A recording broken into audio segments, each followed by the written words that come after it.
భారీ వరదలు ముంచెత్తుతున్నాయి. చైనా రాజధాని బీజింగ్ లో భారీగా వర్షాలు కురుస్తున్నాయి. దీంతో పలు ప్రాంతాలు జలమయమయ్యాయి. మియోన్ జిల్లా వరదల కారణంగా తీవ్రంగా దెబ్బతింది. వరదల కారణంగా బీజింగ్ లో ఇప్పటి వరకు 34 మంది ప్రాణాలు కోల్పోయారు.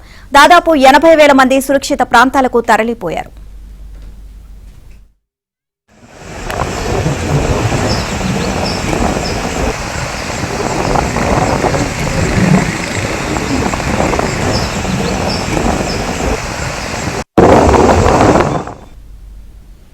హెబీ ప్రావిన్స్ లో కొండ చర్యలు విరిగిపడి 4 మరణించారు. పలువురి ఆచూకీ గల్లంతైంది.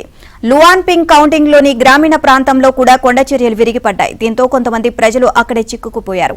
నదుల్లో వరద నీరు ఉప్పొంగి ప్రవహిస్తూ ఉండడంతో దిగువన ఉండే ప్రాంతాల ప్రజలు సురక్షిత ప్రాంతాలకు తరలిపోవాలని అధికారులు హెచ్చరించారు.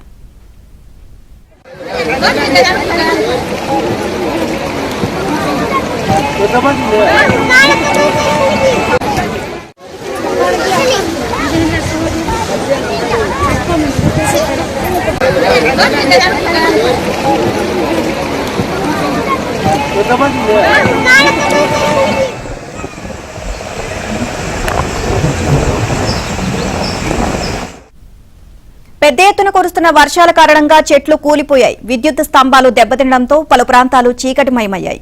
హెబీలోని లువాన్పింగ్ కౌంటీ సరిహద్దుల్లో పలు కార్లు వరద నీటిలో కొట్టుకుపోయాయి.